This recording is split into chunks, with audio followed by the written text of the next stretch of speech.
میرے عزیز، جنت کے اعلیٰ میوے، جنت کی نعمتیں، قیامت میں اللہ کی رضا، آخرت کی برکتیں دیکھیں نا۔ حضرت عمر حضور کی پشت مبارک پر موٹے بان کی چارپائی کے نشان دیکھ کے رو پڑے، یعنی حضرت عمر مزاجن سخت آدمی تھے، رو پڑے اور عرض کی یا رسول اللہ کیسے رو کسرا کے لوگ موج کر رہے ہیں اور آپ اتنے سخت بان کی چارپائی؟ تو سرکار نے باقاعدہ وہ فلسفہ سمجھایا حضرت عمر کو، بخاری مسلم ہے۔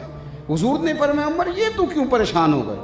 کوئی پسند نہیں کرتے کہ وہ دنیا میں موج کریں آخرت میں رسوا ہو جائیں، اور ہم یہاں تھوڑی مشقت برداشت کریں اور آخرت کی ساری عزتیں اللہ ہمیں ہی عطا کر دے؟ یعنی کوئی اس فلسفے کو، دین کے فلسفے کو سمجھیں۔ یہ زندگی آپ یقین کریں، میں کہتا ہوں کہ جس طرح پلیٹ فارم پہ جو لوگ بیٹھتے ہیں، آپ نے کبھی دیکھا ہے جو ٹرین کا انتظار کرنے والے لوگ ہوں؟ چلیں اب تو کہاں ٹرینوں کا میں بات آپ کو سناؤں گا، بسوں کی سناؤں گا، میں جہاز کی سناتا ہوں۔ لوگ امیر زیادہ ہو گئے ہیں نا، تو میں جہاز کی بات کرتا ہوں آپ سے۔ بیگ رکھے نا بولڈنگ کرا کے، کہیں بیگ رکھا اپنے سیٹ پہ، تو آپ واش روم چلے گئے کسی طبی حاجت کے لیے، واپس آئے تو وہاں کوئی اور بیٹھ گیا۔ کبھی آپ نے دیکھا جھگڑا ہوتا ہو کہ اٹھ میری جگہ ہے، یا کسی نے کہا ہو کہ اتنی جگہ میں نے خرید لی ہے آج کے بعد میری ہے؟ کیوں؟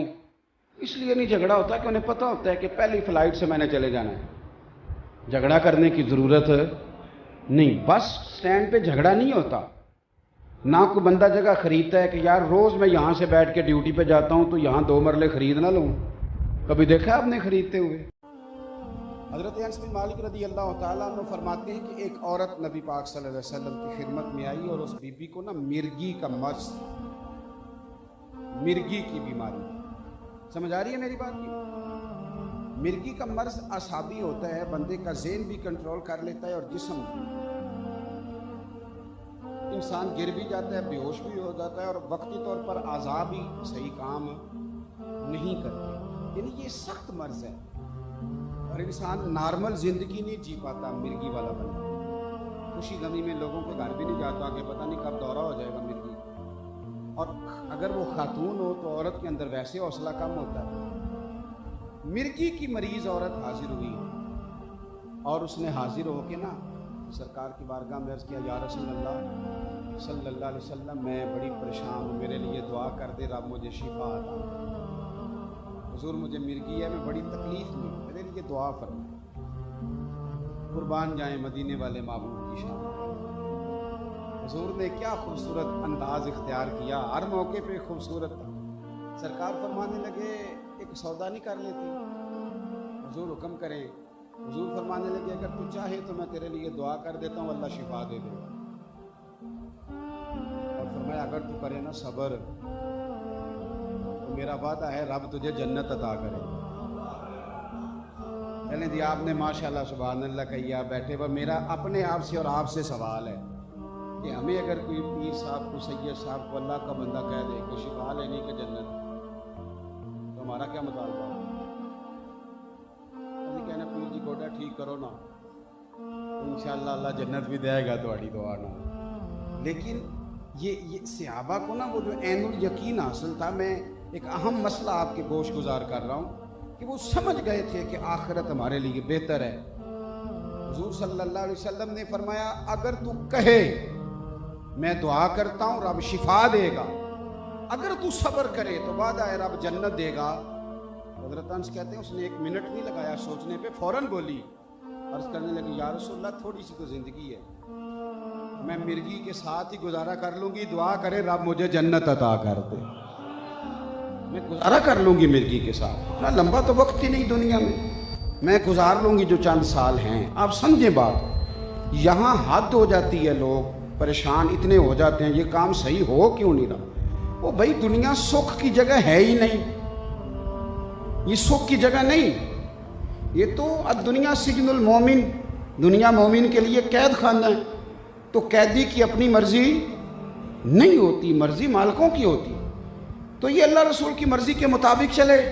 اگر اس نے اپنی مرضی کرنی ہے تو رب فرماتا ہے پھر قیامت والے دن جو تو کہے گا، جو تو چاہے گا اور جس کی تو خواہش کرے گا وہ چیز تیرے سامنے حاضر کر دی جائے گی۔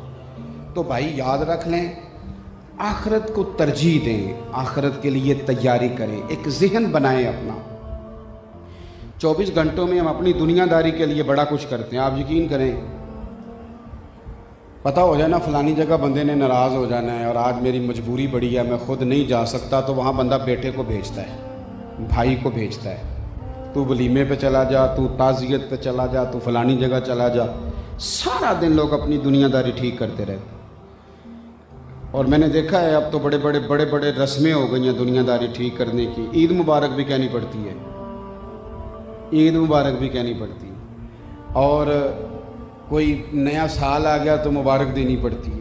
بیچارے سیاستدان بیچارے بڑے مجبور ہوتے ہیں, وہ بینر چھپوا کے لگواتے ہیں, بڑا کچھ ہی کرتے ہیں, بڑے وہ پاپڑ بیلتے ہیں. مقصود کیا ہے؟ بندے راضی ہو جائیں, دنیا ہم سے ناراض نہ ہو, ہمارے ووٹ نہ خراب ہو جائیں. حالانکہ میرے محبوب پاک علیہ السلام نے فرمایا اگر رب راضی ہو جائے تو لوگوں کے دلوں میں محبتیں پیدا کر دیا کرتے. اپنی اخروی زندگی کے لیے 24 گھنٹوں میں سے کچھ ٹائم تو نکالیں. نماز تو فرض ہے. اور پھر ایک بات آپ کو عرض کروں, اگر کسی کی زندگی اخلاص والی ہو جائے تو آسان ہو جاتی ہے. ریاکاری بنیادی طور پر اداکاری ہوتی ہے. یہ میں نے سادہ ترجمہ کر دیا ریاکاری بنیادی طور پر, تو اداکاری بندہ زیادہ کر نہیں سکتا, تھک جاتا ہے. اخلاص ایک نارمل لائف کا نام ہے.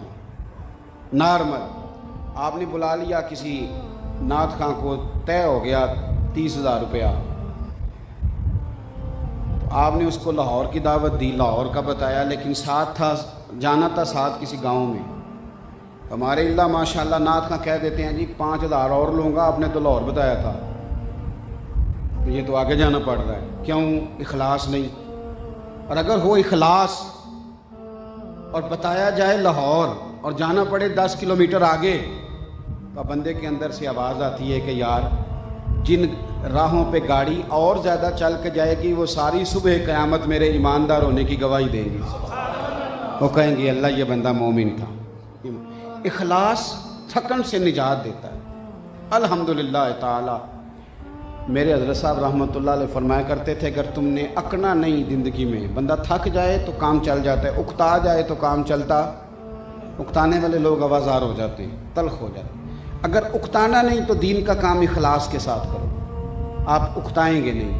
تو میری آپ حضرات سے گزارش ہے, ساری بات کا لب لباب یہ ہے کہ اپنی اخروی زندگی کو ترجیح دیں, اور آپ دیکھیں کہ دن بھر کتنا کام ہے جو ہم نے اللہ کی رضا کے لیے کیا, اور باقی کتنا ہے جو ہم نے دنیا داری کے لیے کیا. ایک بار پھر دعا کرتا ہوں اللہ تعالیٰ سید صاحب کے درجات کو بلند فرمائے, اللہ تعالیٰ حضرت سید دیدار علی شاہ صاحب کے درجات بلند فرمائے, علامہ ابو الاسناد صاحب کے درجات بلند کرے, علامہ سید محمود احمد رضوی, علامہ سید مسعود احمد رضوی.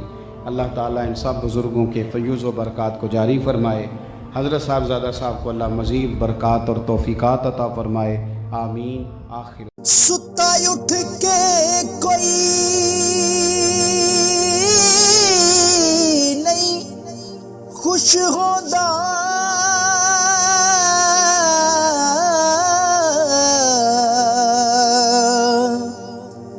بڑے ستے جگا کے میں ویکھیا